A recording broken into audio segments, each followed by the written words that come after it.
Hi, everybody. I'm Brian Kenny, and welcome to ESPN Classic's Top 5 Reasons You Can't Blame, a series that takes a fresh look at sports personalities who are remembered largely for their mistakes, controversial moments, or questionable decisions.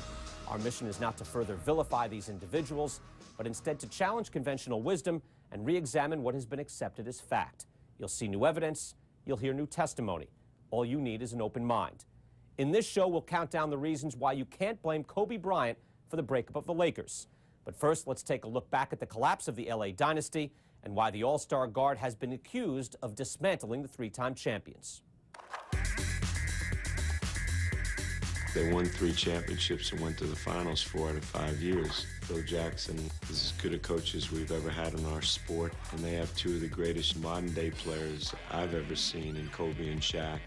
To me, Shaq's the most dominant player we've ever had. Can you dig it? Kobe's probably the only player I believe out there that really, truly believes he can actually be better or have a better legacy than Michael Jordan.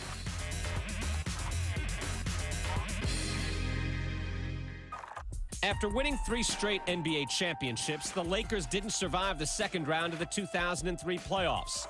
In June, Kobe Bryant put the team on notice that changes may be on the horizon. Kobe told me these are his words. He will become a free agent at the end of next season. He will opt out of his contract. I think that Kobe is a calculated guy. He was trying to force the Lakers to make a decision. He's Shaq or Phil Jackson. He knew what kind of panic that might send through the organization. Without notifying the Lakers, Bryant traveled to Colorado to undergo knee surgery. Less than a week after the operation, the Lakers were broadsided by scandal. Bryant had been accused of sexual assault at a spa in Eagle County. I'm innocent. I didn't force her to do anything against her will. I'm innocent. At training camp, the Lakers, who had acquired All-Stars Karl Malone and Gary Payton in the offseason, were caught in the glare of negative publicity, and the seeds of discontent towards Bryant began to mushroom.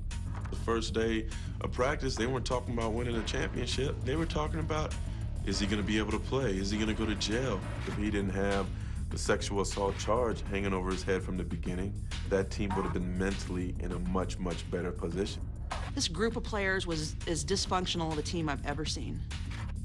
The fact that he had put this distraction on the team was too much for Shaq to think about. I think there was a lot of anger towards Kobe. With his trial and Kobe upset at everybody and everybody upset at Kobe, things just got crazier and crazier. Both Shaq and Gary Payton said to the press, until Kobe's legs are stronger, he should pass the ball more. And Kobe apparently flipped out when he heard it. Kobe said, if leaving the Lakers at the end of the season is what I decide to do, a major reason for that will be Shaq's childlike selfishness and jealousy.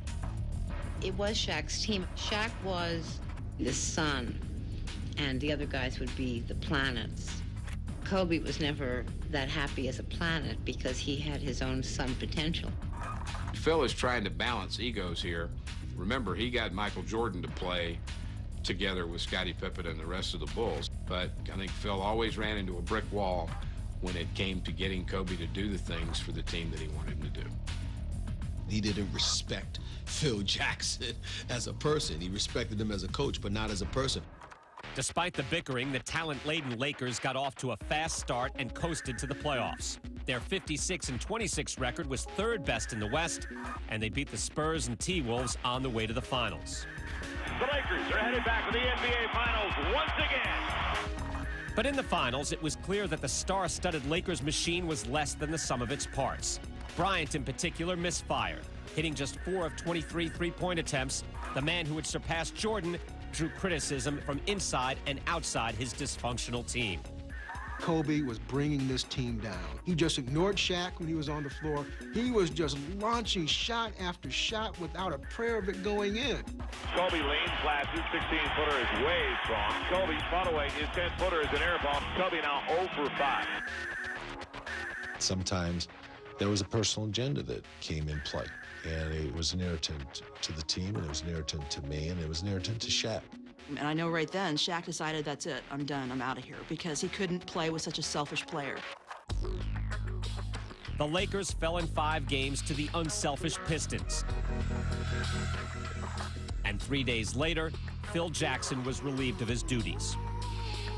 By mutual agreement between the coach and his bosses, Phil Jackson won't be back to lead the Lakers. Everyone who was around that situation believes that Kobe would have left the Lakers organization if Phil had remained as coach.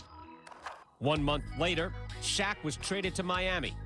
I think Jerry Buss drank the Kobe Kool-Aid, so that meant Shaq and Phil were going to go. It's clear that he has manipulated Buss. That's dangerous. I think it's dangerous to give a player that kind of control. Kobe really did orchestrate a lot of this. It's hard not to blame Kobe.